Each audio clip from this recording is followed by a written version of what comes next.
Join us as we start the renovation of our 1984 Class C motorhome. Find a hidden treasure and learn that 39-year-old butyl tape really doesn't last forever. Hello friends, and welcome to our channel. We're Marianne and Gord, two hopeless adventurers from Northern Ontario. We invite you to come along with us as we renovate our 1984 Ford E350 motorhome, the Diesel Duchess, and then hit the road with no destination in mind, just following the sun and the warmer weather and exploring all the nooks and crannies along the way. Are you ready? The time is now. Hi, I'm Marianne. And I'm Gord, and we are the Time Is Now Adventures. Welcome to the first episode of our renovation series of our 1984 Class C motorhome, the Diesel Duchess. We first saw the Diesel Duchess in 2020 when friends of ours brought her to our house. And we automatically fell in love with her retro vibe and how good a shape she was in. And at that time, we told them, if you ever sell it, you let us know because we want to buy her. And then about a year later, the opportunity came to purchase it. And we were on board right away. So we traveled around with her for a couple of years. Yeah, we did a few trial runs. Yeah, left her just as she was. We didn't change a thing, just so that we could try and identify different things, what worked for us, what didn't. Yeah, we didn't really know what we wanted or what we needed. And a few runs determined a few changes we would like to make. Yeah, especially considering that we had decided that we were going to spend some extended period of time in her, upwards of 5 months at a time. And we were torn on doing that because she was in such good shape. There was not even any wear on any of her fabrics or anything like that. Yeah, it was a tough decision to change anything since it was basically a 1984 time capsule. Yeah. So we like to think that in the end we ended up finding a good balance between how she was, her retroness, and bringing her a little bit more modern. A little bit of modern comfort. Exactly. So come along with us as we go through the demolition phase and start on her renovation. We started our renovation project by our front door. Located next to the front door was a swivel chair as well as an upper cabinet. And we wanted to use that space in order to create a shoe rack as well as a hanging area for our jackets. And that chair was pretty easy to remove. It was just bolted through the floor, so a couple bolts there, it was gone.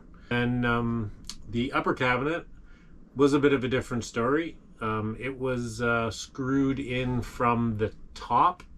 So before they put the roof on the RV, they screwed the cabinets in.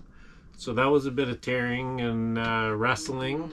But we got that out without doing too much damage to the ceiling. Also uncovered a bunch of wiring because the interior lights and the exterior lights were wired into the cabinet with the switches.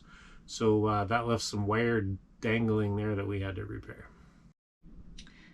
Next, we move on to the dinette area, where we found our dining room table to be a little bit too big for us to sit at comfortably. So we decided that had to go. The other thing in the dinette was the backrest of the dinette seat behind the driver's seat was too close and basically too upright, so you couldn't lean back the driver's seat or push it back far enough for me to sit comfortably in. So that whole thing got ripped out. The interior of the Duchess was the original dark brown, so we decided she needed some brightening up. So in order to do that, we removed the curtains, the hardware, the valances, and all of the cabinet doors to get it prepped for paint. Then in the kitchen, we decided the location of the sink wasn't the best, and we really wanted to update the finish on the kitchen counter also. The whole countertop got ripped out. Next was the bedroom area. The wall at the foot of the bed was a little too big, so we needed to remedy that to make access into the bed a little easier. Also, storage underneath the bed wasn't very well utilized and hard to access, so we had to make some changes there. And on the other side of the kitchen, we had a large cabinet that we needed to rework.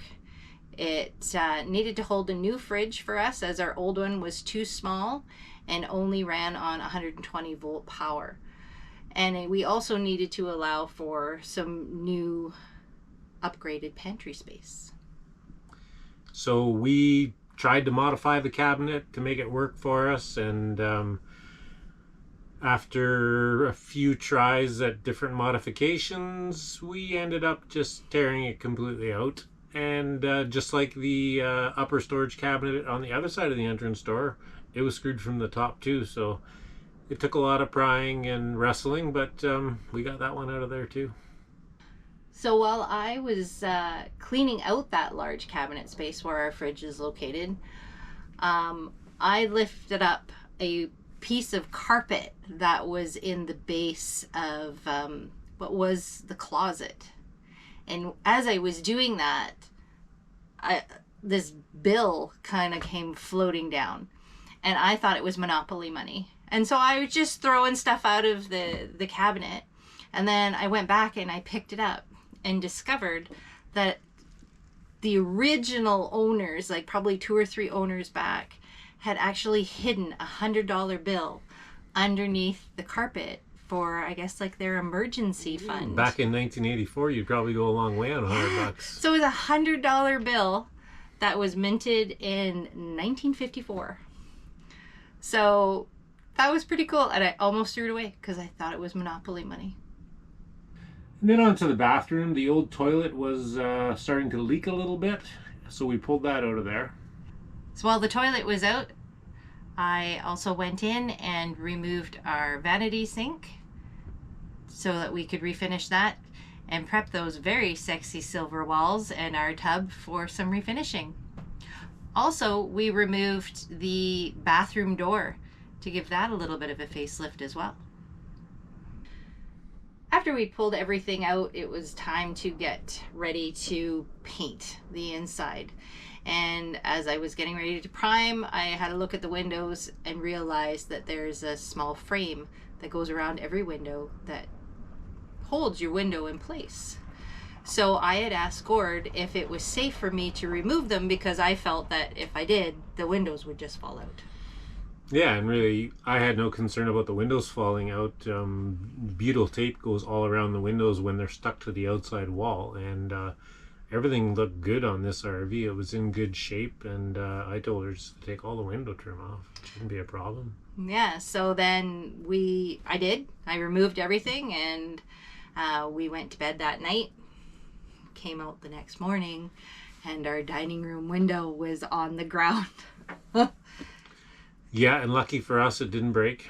So that just opened up a whole other can of worms. Mm-hmm.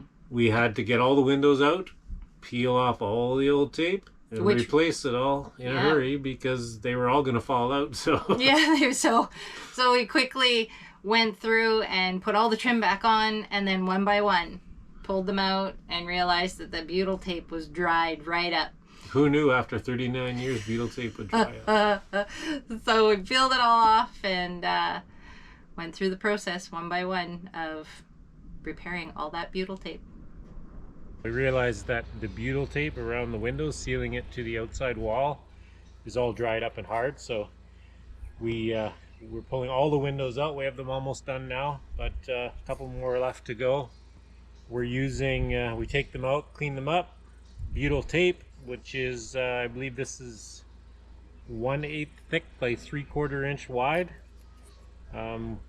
Probably, I think we're going through about 4 rolls. They're 30-foot rolls, so about 4 of those I think we're going to go through to reseal all the windows on this thing, and then we should be sealed up good for the weather. Learned after doing a couple of these that the easiest way to get the tape to go around the curves of the corners is to peel the backing off first. And then it's really easy to work it around the corners. Try not to stretch it too much. Kind of stick it down a little bit. as you work your way around.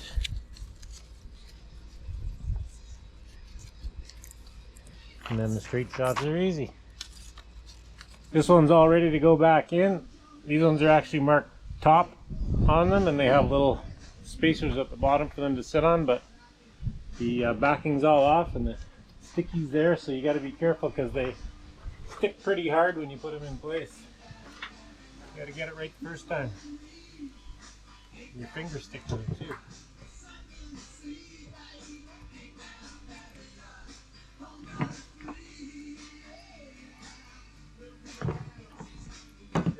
You can see this one's installed with new glue, and the glue is all squishing out the sides nice, sealed up well.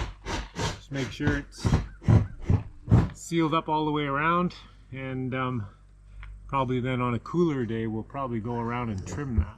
We're still going to get the paint buffed out on the sides here, so once we get these all resealed and all the glue trimmed up, we'll get her buffed up and shiny. Thanks for watching our first video of the Diesel Duchess renovation series. If you found this video interesting and would like to see more, please hit that like and subscribe button and hit the little notification bell so you will get a notification the next time we release another renovation video. Thanks for watching. Bye. Bye. Friday night, and well, it's Saturday now. Or Saturday morning, 1 or 2 in the morning, and The time is now. It's now. and you didn't make her to Vegas. Well, just like that GS, that deal up on Vancouver Island on that bike, all them parts. You can't always get what you want. And it's not over. We're still going.